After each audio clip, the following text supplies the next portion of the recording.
Hey, people. Hey, people. Arsenal are cooking.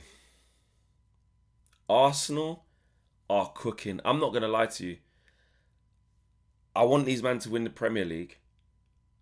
I don't want you to win the. I don't want you to win the Champions League. That's too far. That's too far. And the way that they're moving, I'm not going to lie, it feels like one of the big trophies is on its way to the Emirates. One of them is. The way that they're moving, something feels different. Now, we're going to find out when it gets to the championship rounds, as they say in boxing. When we get to February, May, March, April, all these type of times, yeah? We're going to find out. But the way they're moving now, they just look so solid, so confident. They're looking like something big's going to happen. Now, look, I know a lot of people are saying, Arsenal always do this. Whatever, they always bottle it, this, that, and the other, bottle job. And listen, it's up to them to disprove it. It's up to them to disprove it, 100%. I hear that. But I watched that Atletico Madrid game last night, and they absolutely destroyed them. Now, don't get me wrong, Atletico are not what they once were under Simeone. I understand that. But the sheer dominance. Atletico Madrid, one shot on target. Arsenal had 8 shots on target, 17 shots. The chance creation, the power through the thirds. I think Lewis Skelly, for that second goal for Martinelli was just brilliant. Gyökeres in the goals. And the 2 goals he scored, listen, they weren't great goals, but those are the ones he needed to get the confidence going. Saka just looks unplayable. Timber at right back, brilliant. Rice and Zubimendi just keeping the ball so well. And Arsenal are just so well organised, so well drilled. They're just not gonna lose many football matches this year. And they didn't lose all that much last year, but I think they're so much better equipped to deal with problems now. So much better equipped. Odegaard out. Eze. In. Now, Eze, listen, he is still acclimatizing. He's doing okay. He's just got to get to grips with the timings of playing at a club like Arsenal. When I say the timings, I mean when to release the ball, when to take a touch, when to drive with the ball. Just that quick little sharp decision making that needs to go up a level from being at Palace, which will come because he's a fantastic, beautiful footballer. Martinelli, I think, is being used really well this season because I think the problem is last season when he's your main left winger as the main guy, game in, game out. I don't think he's that. And I think what Arteta's doing a good job of doing, I know Madueke's been injured and when he gets back, it will probably get back to that, is kind of taking Martinelli in and out. I mean, he come off the bench away at Athletic Club, scored a goal. He's scored the winner, scored the second goal last night. Brilliant finish from him, opened up his body, passed Oblak into the far corner post and in. I think he put the ball in that led to a bit of confusion, and then Gyökeres scored as well, running in behind. I think Zubimendi gave him a ball in behind, I think, if I'm not mistaken. So he's in a really good bit of form now, and that's testament to Arteta. Gabriel, I've said it so many times. For me, Gabriel's better than Saliba, man.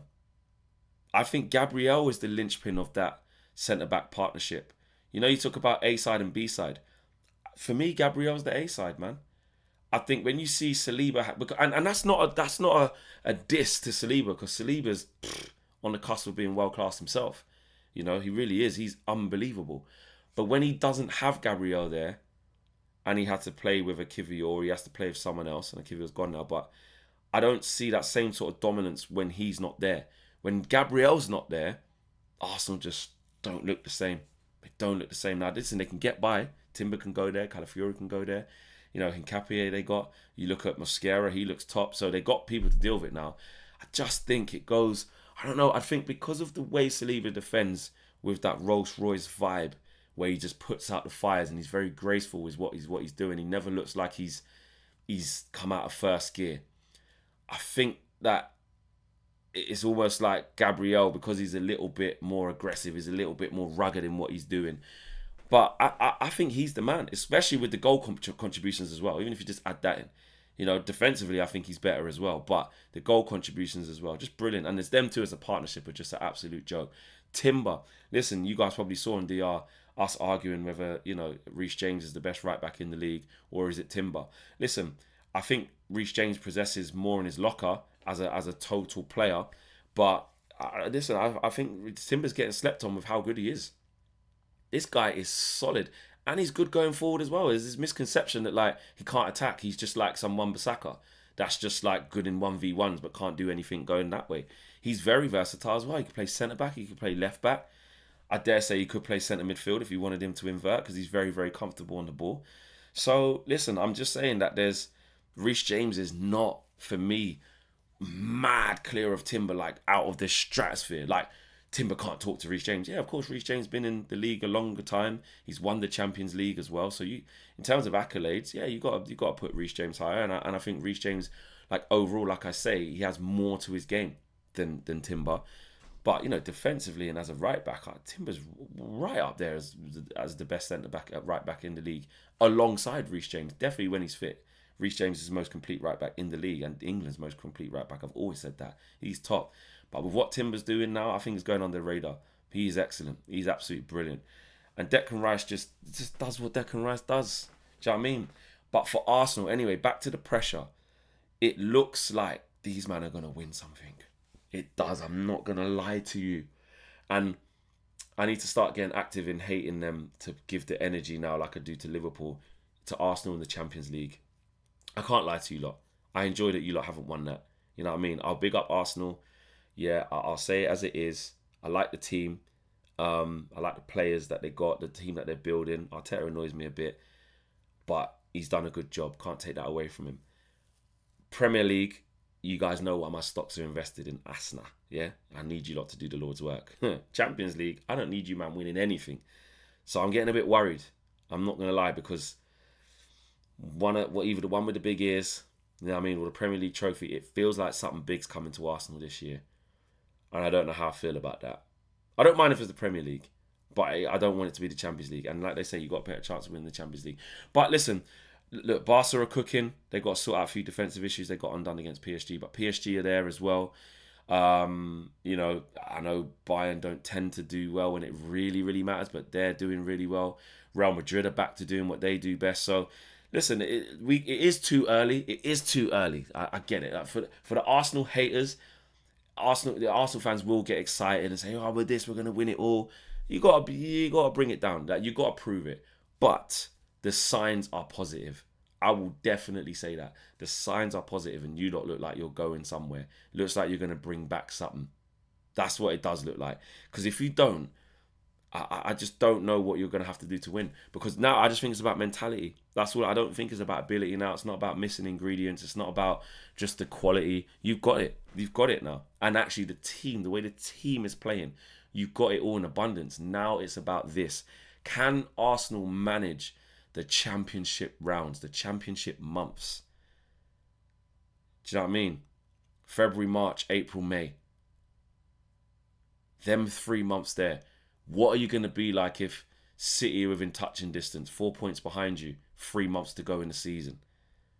What are you going to be like in, April, semi-finals of the Champions League? You know what I mean? February, March times, round of 16, quarterfinals, you've got to play the big boys. Got to the semi-final last year, quarterfinals year before that. What are you going to be like then? Because that's where I think we're going to learn about Arsenal. I don't think we're going to learn much in this period because actually I think we're learning, or we've learned already, that they're a very good team. They're very organised. They've got the best defence in the league. And I know there's some Arsenal fans saying they're the best in the world and the best in Europe. You have to prove that. You can't be, PSG are doing a madness right now. Real Madrid and Mbappe are doing a madness right now. Bayern Munich, Harry Kane doing a madness right now. Elise doing a madness. Barcelona up there. You don't get to say that you're the best in Europe. You can't say that. But what you can say is that you look defensively solid. You're not going to lose many games, it looks like. And you've got all the ingredients and you've got the depth. So now it's about mentality. Let's see what you lot do. Arsenal fans, let me know what you're saying. Neutrals, is it too early to be heaping this type of praise on Arsenal? Or they're just going to bottle it like normal? Talk to me. What's going on?